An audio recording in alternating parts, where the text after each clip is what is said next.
Nothing ever felt as good or as easy as when we were young. Oh, oh, oh. Hi friends, எல்லோரும் சூப்பராக இருப்பீங்கன்னு நினைக்கிறோம். ஒரு சூப்பரான மாலை பொழுதில் ஒரு சூப்பரான இடத்துக்கு இந்த சிவானிஸ் ஃபேமிலியோட மறுபடியும் வந்திருக்கோம். என்ன இடம்னு பார்த்தீங்கன்னா பொன்வில்லி டெய்ரி ஃபார்ம். ஸோ இந்த இடம் எங்கே இருக்குன்னா நம்ம போடி மெட்டிலிருந்து பூப்பாறை போகிற வழியில் சுண்டல்னு சொல்லி ஒரு ஏரியா இருக்குது. ஸோ அங்கே தான் இருக்குது இந்த பால் பண்ணை. ஆக்சுவலாக என்னடா பால் பண்ணைக்கு வந்திருக்கோன்னு நினைக்க வேண்டாம். ஸோ நாங்கள் ஆக்சுவலாக மூணாருக்கு வந்திருந்தோம் நிறையா லொக்கேஷன்லாம் பார்க்கறதுக்கு. ஸோ எங்கள் அண்ணா வீடு வந்து இங்கே தோண்டி மேலே பக்கத்தில் இருக்குது. ஸோ அங்கே தான் தங்கியிருந்தோம். ஸோ அவங்க சொன்னாங்க இங்கே ஒரு பால் பண்ணை இருக்குடா, அங்கே வந்து கிட்டத்தட்ட ஒரு 60 70 மாடு வச்சு கிட்டத்தட்ட ஒரு நாளைக்கு 500 600 லிட்டர் வரைக்குமே பால் சப்ளை பண்ணிகிட்ருக்காங்க. ஸோ ஒரு நல்ல அனுபவமாக இருக்கும், நீங்கள் போய் பார்த்தீங்கன்னா நிறைய விஷயங்கள் தெரிஞ்சுக்கலான்னு சொன்னார். ஸோ எங்களுக்கும் ரொம்ப இன்ட்ரெஸ்டிங்காக இருந்தது. ஸோ மாடை பற்றி தெரிஞ்சுக்கலாம், மாட்டு பண்ணையை பற்றி தெரிஞ்சுக்கலாம் அப்படின்ட்டு. ஸோ அதனால் அந்த இடத்துக்கு நாங்களும் வந்திருக்கோம். ஸோ இங்கே வந்து இங்கே அவங்க மாடெல்லாம் எப்படி பராமரிக்கிறாங்க, ஸோ அதில் என்னென்ன கஷ்ட நஷ்டங்கள் இருக்குது, ஸோ நிறையா விஷயங்களை வந்து எங்களுக்கு தெரியாத மாட்டு பண்ணை பற்றி தெரியாத நிறையா விஷயங்கள் அவங்கள்ட்ட கேட்டு தெரிஞ்சுக்கலான்ட்டு நாங்கள் இந்த இடத்துக்கு வந்திருக்கோம். ஸோ உள்ளே பார்த்தீங்கன்னா பிடி முருகன் சொல்லிட்டு ஓனர் சார் இருக்காங்க. ஸோ அவங்கள நேராக மீட் பண்ணி ஸோ நிறையா விஷயங்களை தெரிஞ்சுக்கலாம். வாங்க போகலாம்.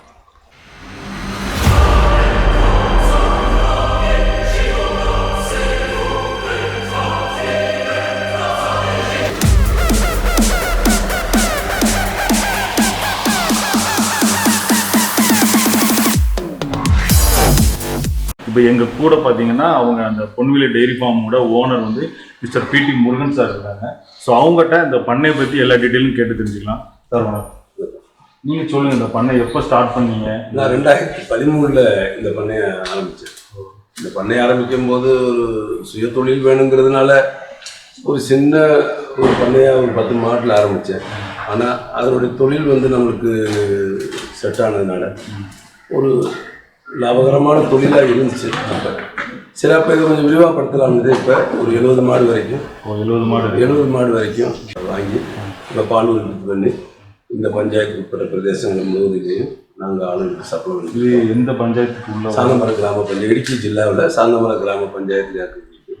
இது எப்படி பராமரிக்கணும் சார்? இது பராமரிக்கிறதுங்கிறது பெரிய கஷ்டமாகுது. காரணம் இது ஒரு 20 பேர் கொண்ட டீம், 20 பேர் கொண்ட ஒரு டீம். 20 பேர் ஒர்க் பண்ணுறோம். ஆமாம், உங்களுக்கு வந்து 20 பேர் கொண்ட டீம் ஒர்க் பண்ணுது. அதுக்கு ஒரு சூப்பர்வைசர் இருக்காரு. ஏன்னா அவங்க கரெக்டாக 2 நாடு 2 பிக்கப்பு 2 ஆட்டோ பால் எடுக்கிறதுக்கு 3 பேர், தொழுவு கிளீன் பண்ணுறதுக்கு 3 பேர், இப்படி 20 பேர் கொண்ட டீம். புள்ளி வெட்டுறதுக்கு ஒரு 5 பேர், இப்படி 20 பேர் கண்டினியூ இருக்குது. 20 பேருக்கும் ஒரு நாள் கூட லீவ் எடுக்க முடியாது. கண்டினியூவாக இருக்கணும் கம்ப்ளீட்டாக. அதெல்லாம் வந்து ஒரு நாள் கூட லீவ் எடுக்க முடியாது. அப்போ ஒரு 5 பேர் ரெஸ்ட் எடுக்காமல் அதில் 5 பேரை ஒரு ஷிஃப்ட் ஒரு ஏற்றணும். அப்படி ஒரு சிஸ்டம் யார் போய்க்கிருக்கு. நல்ல போய்க்கிருக்கு, பிரச்சனை இல்லை. எந்த விதமான ஒரு கஷ்டம் இல்லாமல், கஷ்டம் இருக்குது, நஷ்டம் இல்லாமல் நல்ல முறையில் போய்கிட்டு இருக்கு. அது ஒன்றும் எதிர்பார்க்க. இந்த இடத்துல வச்சே தான் வளர்ப்பீங்களா இல்லை மேய்ச்சல்? நாங்கள் இங்கே தான் வச்சு வளர்ப்போம். கம்ப்ளீட்டாக பண்ணையை வச்சு தான் வளர்ப்போம். மேய்ச்சல் இடத்துலாம் உள்ள இடம் இல்லை, மேய்ச்சலுக்குள்ள இடம் இல்லை. பக்கத்தில் தமிழ்நாடு பக்கத்தில் இருக்கிறதுனால நம்மளுக்கு தேவைக்குள்ள மாட்டுக்குள்ள தீவனம் கிடைக்குது. ஏன்னா போடி இங்கேருந்து நம்ம ஃபார்ம்லேருந்து போடி ஒரு 25 கிலோமீட்டரு. அப்போ போடிக்கு போயாச்சுன்னா நம்மளுக்கு மாட்டுக்குள்ள தீவனங்க புல்லுக இந்த மாதிரி எல்லாமே நம்மளுக்கு ஒரு நியாயமான விலைக்கு கிடைக்கிறதுனால இதை நல்ல மாதிரி ரன் பண்ணி கொண்டு போக வேண்டிய ஒரு சூழ்நிலைமை நம்மளுக்கு இருக்குது. அது இல்லாமல் நானும் ஒரு 10-25 வருஷமாக தொடர்ச்சியாக பஞ்சாயத்து மெம்பராக பஞ்சாயத்து பர்சனாக இப்போ நடந்த உள்ளாட்சி தேர்தலையும் நான் ஜெயித்தேன். 25 வருஷமாக கண்டினியூவாக நான் மக்கள் பிரதிநிதியாக இருக்கேன். அது மக்கள் பிரதிநிதியாக இருக்கிறது நம்மளுக்கு ஜனங்களோட ஒரு பந்தமும் கிடைக்கிது. அதனால் அரசாங்கத்தில் கிடைக்கக்கூடிய சலுகைகள், அரசாங்கத்தில் இது மாதிரி பந்தப்பட்டு உள்ள விஷயங்கள் படிச்சுக்கிறதுக்கும் நம்மளுக்கு வாய்ப்பு கிடைக்கிது. ஏன்னா இந்த மிருக வகுப்புங்கிறது வந்து பஞ்சாயத்துக்கு உட்பட்ட ஒரு இதாகும். அங்கே ஏற்கனவே எங்கள் பஞ்சாயத்தில் பஞ்சாயத்து டாக்டர் இருக்காங்க, ஹெல்ப்பர் இருக்காங்க, அவங்கள கூப்பிட்டு நேரத்துக்கு வர்றாங்க. அதனால் அவங்களுக்கு அந்த ஒரு அட்வைஸ் கொடுக்குறாங்க, ஒரு இன்ஜெக்ஷன் கொடுக்குறதுலாம் நம்மளுக்கு ஒரு பெரிய ஒரு பாதகம் இல்லாமல் அதெல்லாம் பண்ணிக்கிறோம். இல்லை அது ஆட்டோமேட்டிக்காக அது சிம்டம்ஸ் வந்தால் பண்ணிக்கிறோம். டாக்டருக்கு வர மாடுக்கு தான் சிம்டம்ஸ் வந்தால் நாங்கள் அதை பண்ணிக்கிறோம். அதனால் எதிர்பார்த்த விட நல்லா போய்க்கிருக்கு. என்ன இன்வெஸ்ட்மெண்ட் தான் கூடுதல். இன்வெஸ்ட்மெண்ட் கூடுதல். வேறு அரசாங்கம் கரெக்டாக பண்ணணும். அதுக்கு அரசாங்க சலுகைங்கிறது அவ்வளோ பெருசாக எதிர்பார்க்க முடியாது. நம்மதே விதைச்சா இருக்கணும். அப்படி ஒரு சூழ்நிலைமையாக இருக்குது. நல்லா போய்க்கிருக்கு. இனி நல்ல மாதிரி இருக்கிற 70 மாடுல எத்தனை மாடு பசு மாடு? எல்லாமே பசு மாடு தான். கம்ப்ளீட்டாக பசு மாடு மட்டும் தான் வச்சுருக்கேன். மற்ற வேறு கால மாடெல்லாம் நான் வைக்கிறேன். பசு மாடு மட்டும். இப்போ பால் மட்டும் அப்ராக்சிமேட்டாக எவ்வளோ? 500-600 லிட்டர் வருது இப்போ ஒரு நாளைக்கு. ஏன்னா ஒரு 10-30 மாடு சென்னையாக இருக்குது, ஒரு 10 மாடு 10 பால் இருக்குது. இப்படிலாம் இருக்கனால ரன்னிங்காக பார்த்து 500-600 லிட்டர் ரெகுலராக அந்த 500-600 லிட்டர் கண்டிப்பாக போயிட்டு இருக்கு. இப்போ மாடு இது குட்டி போட்டாலுமே அதுக்கு தனியாக தனியாக வச்சு பரவாயில்ல. மாடு அதுக்கு செக்ஷன் இருக்குது. குட்டிகள்லாம் பரவாயில்ல செக்ஷன், அது ஒரு செக்ஷனு. இப்படி 4 செக்ஷன் இருக்குது. சில மாடு ஒரு செக்ஷனு, குட்டி போட்டது ஒரு செக்ஷனு, குட்டி போட்டு வளர்ந்தது ஒரு செக்ஷனு, பால் இருக்கிற மாடு ஒரு செக்ஷன். இப்படி தனித்தனியாக பிரிச்சுருக்கோம் நாங்கள்.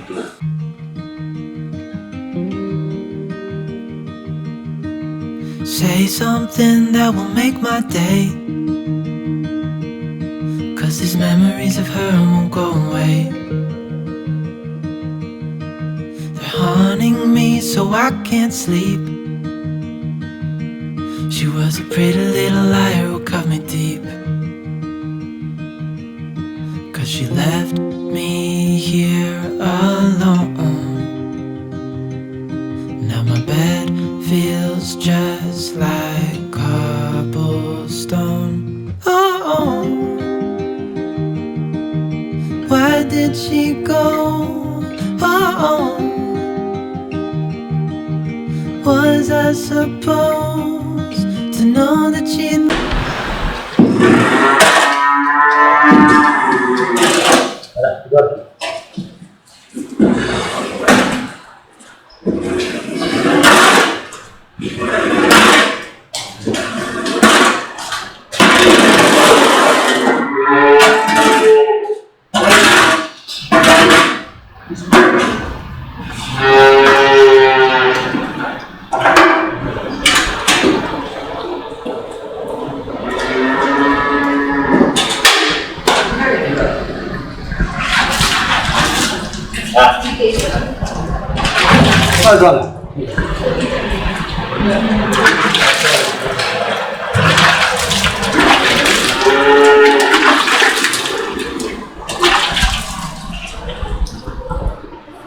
இப்படி மடுவை நல்லா கழுவிடணும். முதல்ல கழுவுனாக்கா பண்ணி பிடிக்காது.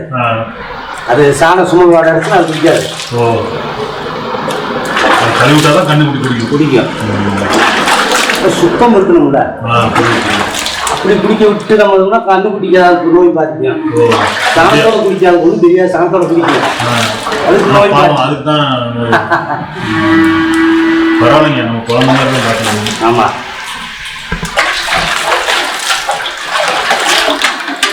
எவ்வளவு ஸ்பீடா வருது.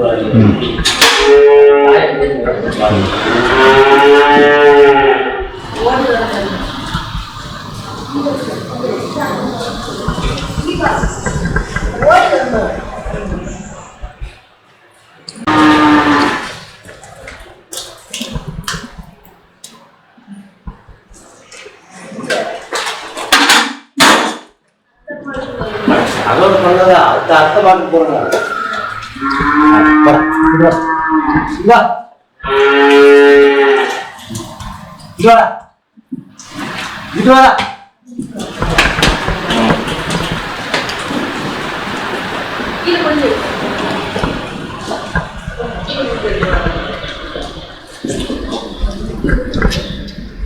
நீங்க இருக்கிறதுனால இருக்குது.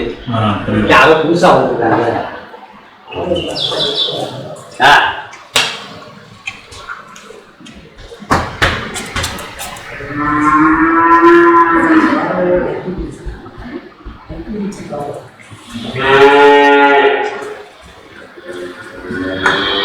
எடுத்து குடிக்கும்போது 4 காம்பு வாங்கிடும்.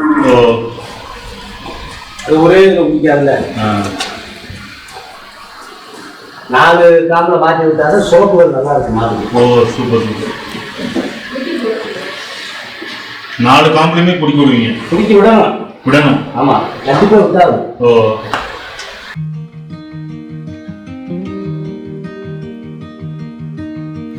Say something that will make my day, 'cause these memories of her won't go away. They're haunting me so I can't sleep. She was a pretty little liar who cut me deep, 'cause she left me here alone. Now my bed feels just like cobblestone. Oh, where did she go? Oh, was I supposed?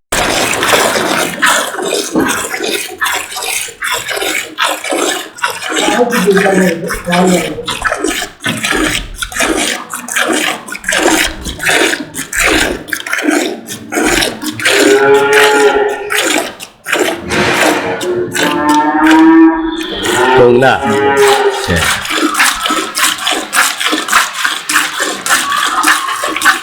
இது எப்படியும் ஒரு நாளைக்கு 30 கறக்குமா? எவ்வளோ இருக்கும்? இது வந்து இப்போ காலையில் 5 லிட்டர் எடுக்கேன், சாயந்தரம் 10 எடுக்கேன், 25 லிட்டரு. 35 லிட்டர் மாட்டுக்கெல்லாம் இந்த மாதிரி இருக்கிறது. இன்னும் பயங்கரமாக அது இந்த மாட்டு தோலுவெல்லாம் நல்லா நீட்டாக இருக்கணும். நல்லா இன்னும் நீட்டாக இருக்கணும். ஹைட்டு கொஞ்சம் விளாசங்கள் மாட்டுக்கு மாடு தட்டாமல் செய்யாமல் நல்லா விளாசமாக இருக்கணும்.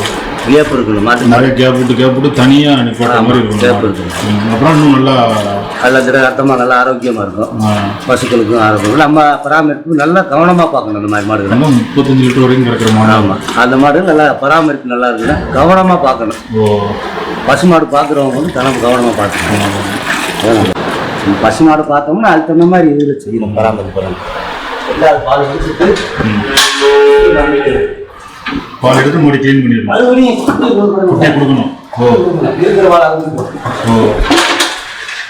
இனி குடிக்கிற வாழை அதுக்கு ஊக்கம். எதுக்கு ஊக்கம்? குட்டிக்கு. குட்டிக்கு. என்ன காரணம் அப்படி? அது கடைசியில் வர வாழை வந்து கொஞ்சம் திக்காக இருக்கும். ஒரு நாள் திக்காக இருக்கும். ஆமாம், அது குட்டி குடிச்சோம்னா குட்டி நாள் கிடையாது. ஃபஸ்ட்டு குடிக்கிறது வந்து முதல்ல குடிக்கிறது நம்ம வடிச்ச வச்சு குடிச்சாச்சு.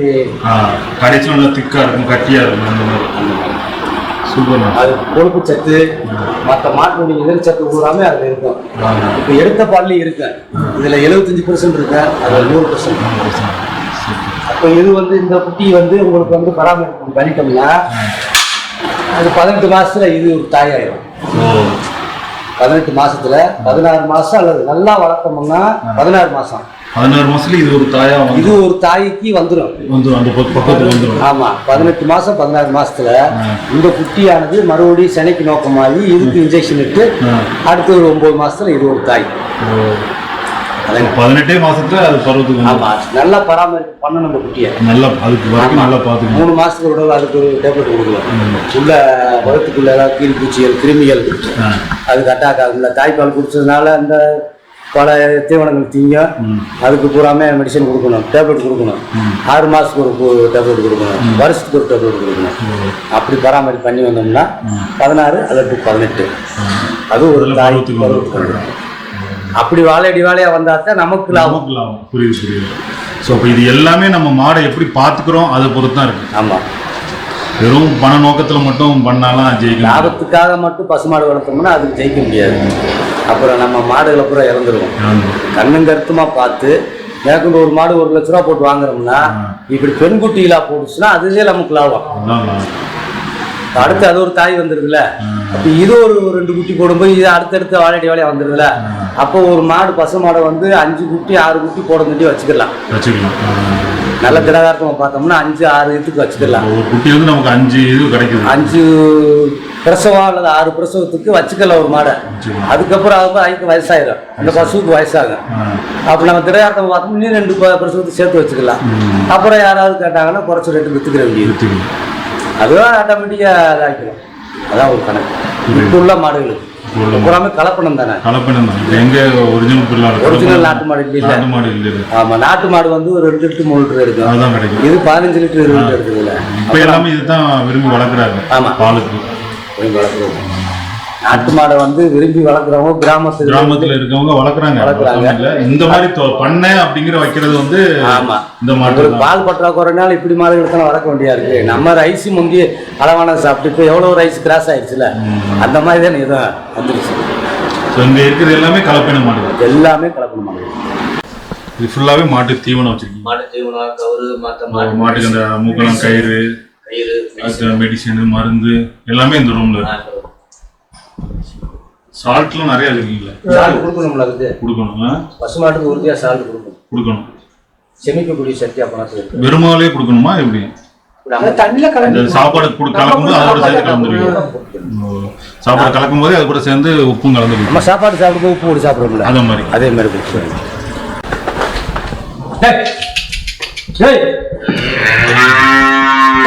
இது எல்லாமே தாயார ஸ்டேஜா? இது பூராமே தாயார ஸ்டேஜ். இது ஃபுல்லாவே இந்த சைடு இருக்கிறது எல்லாமே தாயார ஸ்டேஜ். தாயார ஸ்டேஜ் சூப்பர். அது தனியா பிரிச்சிருக்கீங்க அந்த கரெக்டா பிரிச்சிருக்கோம். இது பூராமே சென ஊசி போட்டு 1 மாசம் 2 மாசம் 3 மாசம் இப்படி ஸ்டேஜ்ல இருக்கு. அடுத்து செக்அப் பண்ணும்போது பெருங்கட்டா இருக்காங்களா இல்லையா அப்படிங்க தெரிஞ்சிடும். அப்படி இருந்துச்சுன்னா அங்க மாத்திடுவீங்க. ஆமா, அது பெருங்கட்டா ஒரு 7 மாசம் 8 மாசத்துல பசுகளை நம்ம பராமரித்து அங்க மாத்திக்கிறீங்க. அங்க செனையா நிக்குது பாத்தீங்களா, நிப்பாட்டுறோம் பாத்தீங்களா, அது இங்க மாத்திக்கிறோம். பூராமே பச்சை கண்டுக்கு பால் குடிக்கிறது. பால் குடிச்சு ஒரு 5-6 சும்மா கயிறு கட்டாம தான் போட்டு கயிறு கட்டிருக்கு. இது கட்டல கட்டிருக்கு அப்படியா? கட்டிருக்கு, அவந்திருக்கு, மறுபடியும் கட்டணும். இது எல்லாமே பால் குடி கண்டு. பால் குடி பூரா 3 மாசம் 4 மாசம் 6 மாசம் அதெல்லாம் இங்க கட்டிடுவீங்க. நைட்டு எல்லாமே இங்கதான் இருக்கும். கண்ணுக்குட்டி பால் எடுக்கிற டயத்துக்கு அவுத்து விட்டு மற்ற மறுபடியும் நம்ம ஒன்னாதே தீவனம் குச்சி புண்ணாக்கு எது கொடுத்தாலும் வளர்ச்சி இருக்காது. அதுக்கு பராமரிக்க டானிக்க மற்ற நோய் ஏதாவது பாதிக்கப்படும். அந்த கழுத்துல கட்டி மாதிரி பெறப்படும், இந்த சைட்ல காலுல ஏதாவது வீக்கம் பெறப்படும், முட்டியில நமக்கு ஏதாவது முட்டி வலி வருதுல அந்த மாதிரி முட்டி வலி வரும். அதுக்கெல்லாம் பராமரிப்பு பண்ணி இன்ஜெக்ஷன் எடுக்கணும். எடுத்துக்கிட்டு தான் இருக்கோம். எடுத்துக்கிட்டு தான் இருக்கேன். டாக்டர் 1 மாசம் 10 நாள் 1 வாரம் இப்படி வந்து சென ஊசி பார்த்துட்டு இருப்பாங்க. நம்ம சொன்னா தான் அவங்க பார்ப்பாங்க. நம்ம மாடு வாக்குறோம் உனக்கு சொல்லிடணும். கரெக்டா உங்களுக்கு தெரிஞ்சு என்னென்ன இருக்குங்கிறத சொல்லிடுவீங்க. தெரிஞ்சா அது சொல்லிட்டோம்னா அதுக்கு நம்ம செய்ய தடுப்பூசி போடுவாங்க. மேற்கொண்டு வந்து ஒரு 6 மாசம் 1 வருஷத்துக்கு மாட்டுகளுக்கு பூரா எல்லாமே தடுப்பூசி போட்டு ஆகணும். தடுப்பூசி போட்டே ஆகணும். ஆமா, நோய் பரவாம. எத்தனை மாசத்துக்கு ஒரு தடவை? ஒரு பசு மாட்டுக்கு வந்து 1 வருஷம் 8 மாசம் கணக்கு இருக்கு. தடுப்பூசி போட்டு 8 மாசம் ஒன்று போடணும், 1 வருஷத்துல ஒன்று போடணும். போட்டா தான் அதுக்கு நோய் பரவாம இருக்கும். கண்ணுக்குட்டிக்கும் அதே தான். கண்ணுக்குட்டிகளும் போட்டு ஆகணும். உங்க பேருனா? என் பேர் மாரியப்பன். 30 வருஷமா அந்த சூப்பர். அதே டெலிவரி ஆகிற டயத்துல வந்து அந்த டயத்துக்கு பார்த்து 4 நாள் 3 நாள் டெலிவரி ஆகிற டயத்துல பார்த்து கரெக்டா குட்டிகளை எடுக்கணும். இல்லாட்டி உள்ள மாறிக்கிறோம். கண்ணுக்குட்டி மாறி நீங்க டெலிவரியும் பண்ணிடுவீங்க? எடுத்துருவேன். சூப்பர். ஊரை நான் எடுத்தது குட்டியே கூட நீங்க டெலிவரி ஆமா, என்னால முடியாட்டி டாக்டர் கூப்பிடுவேன். கரெக்டா பக்கம் வரும்போது அது வலி எடுத்துரும். அது ஆட்டோமேட்டிக் நமக்கு தெரியும். நம்ம அந்த நோட் பார்க்குறோம்ல, ஒரு 2 விட்டு 3 விட்டு பார்க்குறோம்ல, அப்போ பிரசவ டைம் வந்துருச்சு. இது இப்போ அந்த ஒரு 2 மணி நேரம் 3 மணி நேரத்தில் பிரசவம் ஆகும். அது நம்ம ஆயத்தமாக இருந்து இப்போ குட்டி எடுக்கிறோம். அந்த டைமில் எதுவும் அதுக்கு தனியாக சாப்பாடு அந்த மாதிரிலாம் கொடுக்கணுமா? இல்லை, எப்பயுமே நார்மலாக. ஆமாம், அந்த நிப்பாட்டுற பார்த்துருங்க. பால் நிப்பாட்டுற பார்த்தீங்கன்னா 45 நாள் 50 நாள் அப்போ தான் சரியான ஊட்டங்கள், இதர ஊட்டங்கள், இன்ஜெக்ஷன் எடுக்கிறது, மற்ற ஊரெல்லாம் எல்லாம் கொடுக்கணும். அப்படி கவனம்லாம் போச்சுன்னா உள்ள குட்டிகள் வந்து மாறிக்கணும். நம்ம ஆப்ரேஷன் பண்ணி எடுக்கிறோம்ல, அந்த மாதிரி குட்டிகளை வந்து நம்மகிட்ட சொல்ல போகுது பசுமாடு, அதை திருப்பிக்கிறோம். ஒன்று இப்படித்தான் வரணும், முன்னாடியே வரணும். ஒன்று பேக் சைடு வந்துடும். ஒவ்வொரு குட்டி பேக் சைடு வந்துச்சுன்னா அப்போ உள்ள ஏதோ கம்ப்ளைண்ட் இருக்குன்னு நம்மளா தெரிஞ்சு அதுக்கு தகுந்த மாதிரி டாக்டரை கூப்பிட்டு அவங்க உள்ள கையை விட்டு எல்லாம் கரெக்ட் பண்ணி எடுத்துருவாங்க. அவங்க எடுத்துருவாங்க. நம்ம கூட ஒத்துழைப்பு பண்ணணும். டாக்டர் சிங்கிளா வந்தவங்க செய்ய முடியாதுல்ல. ஒரு மாடு டெலிவரி முறை கூட பார்த்துருக்கீங்க? ஆமா, வந்துருக்கு. அதாவது பசுமாடு பாக்குற நோக்கத்துலதான் பார்க்கணும். வேலை பார்த்தா ஏனாதானு போயிட்டோம்னா அது வேலைக்கு நல்லா இல்ல. செய்யற தொழில புடிச்சு ரொம்ப விரும்பி செய்யணும். மனசாட்சி இருக்கணும். நம்ம மனசாட்சியோட செய்யணும். ஆமா, விசுக்குன மாடுகளை பசுகளை அடிக்கிறதோ மற்ற அதை விரட்டுறதோ இது பண்றதெல்லாம் இருக்கக்கூடாது. அதோட பிள்ளை எவ்வளவு பாசமா பார்ப்போம், அன்பா பழகிறோம்னா அதே மாதிரி அன்பாவா பழகிக்கிறோம். ஆட்டோமேட்டிக் அது நம்ம அதுவும் நம்மகிட்ட தான் பழகிக்கிறோம். எதுவுமே பண்ணாது, க்ளீனாக இருக்கும். நீங்க இது வரைக்கும் சப்ளை பண்றீங்க இந்த பால் எல்லாம்? இந்த பஞ்சாயத்து முழுக்க சாப்பிடும். இந்த பஞ்சாயத்துல ஒரு பூப்பாறை, சாந்தம்பாறை, தோண்டிமலை, சுண்டல், போடிமெட்டு இந்த பிரதேசங்கள் முழுவதும் சாப்பிடுவோம். டிமாண்ட் இருக்கு, ஆனா நம்மளால கொடுக்க முடியல. கேரளத்துல பால் டிமாண்ட் இல்லைங்களா, அதனால இது ஒரு கஷ்டமான தொழிலா இருந்தாலும் இந்த தொழிலை செய்யும் போது ஒரு மனசுக்கு சந்தோஷமா இருக்கு. ஆரம்பத்துல நீங்க ஒரு 10 மாடு வச்சு 10 மாடு வச்சு தான் பண்ணேன். 10 மாடு வச்சு பண்ணி இதை லேண்டு நம்மகிட்ட 10-20 ஏக்கர் இருந்ததுனால லேண்ட் அசைன்மெண்ட் பட்டை, அதாவது இந்த சட்டத்திட்டத்துக்கு உட்பட்ட உள்ள பட்டை இருந்ததுனால இதை பண்ண முடிஞ்சிச்சு. இதை பண்ணி இப்போ நான் இன்னொரு 3 மாசத்துல இன்னும் டெவலப் பண்ண போறேன். அதாவது பச்சை சாணியவே எருவாக்குற மிஷின், மாட்டுக்கு இங்கேயே அரைச்சு கொடுக்குற மாவு மில்லு, பிறகு இந்த புள்ளப்புறம் பொடியாக்கி வேண்டிய மிஷின் எல்லாம் கோயம்புத்தூர்லேருந்து பர்ச்சேஸ் பண்ணி வந்துருச்சு. அதில் பில்டிங் கன்ஸ்ட்ரக்ஷன் பண்ணிக்கிட்டு இருக்கோம். இனி நல்ல முறையில் பண்ணலாம்னு இருக்க கடவுளோட அனுகிறது நல்ல முறையில் போயிட்டு இருக்கு, பிரச்சனை இல்லை. சரிங்க, ரொம்ப நன்றி. ரொம்ப நன்றி. எனக்கும் சரி, எங்கள் வீட்டில் உள்ளவங்களுக்கும் சரி, இன்னைக்கு ஒரு நல்ல அனுபவம்னு சொல்லலாம். ஒரு மாடு, அதை வந்து சும்மா ஒரு நம்மளும் மாடு வளர்க்குறோம் அப்படிங்கிற ஒரு நோக்கத்தில் ஒரு மாடை வாங்கி வளர்த்தாலாம் செட் ஆகாதுங்கிறது வந்து நல்லா தெரிஞ்சுக்கிச்சு. ஏன்னா அதுக்கு தேவையான பொருள் எல்லாமே நம்ம கையில் இருக்கணும். ஸோ அதை நம்ம ஒரு குழந்தை மாதிரி பார்க்கணும். நம்ம அதை எவ்வளோ தூரம் பார்க்குறோமோ அதை பேஸ் பண்ணி தான் அது நமக்கு ரிட்டர்ன் கொடுக்கும் அப்படிங்கிற ஒரு நல்ல விஷயங்கள், நிறைய விஷயங்கள் தெரிஞ்சுக்கிட்டோம் இன்னைக்கு. ஸோ உங்களுக்கும் இந்த வீடியோ உங்களுக்கு ரொம்ப பிடிச்சிருக்குன்னு நினைக்கிறோம். ஸோ என்னென்ன விஷயங்கள் பிடிச்சிருக்குங்கிறத கமெண்டில் மறக்காமல் சொல்லுங்கள். இதை விட ரொம்ப முக்கியமான விஷயம், பார்க்குற எல்லாருமே மறக்காமல் சப்ஸ்கிரைப் பண்ணுங்கள், உங்கள் ஃப்ரெண்ட்ஸுக்கெல்லாம் ஷேர் பண்ணுங்கள். இதோடு இந்த வீடியோ முடிச்சுக்கலாம். Okay, bye bye from Shivani's family. To know that she'd leave us out tonight, to think that she'd be the one. Whoa, why did she go? I met her back in 20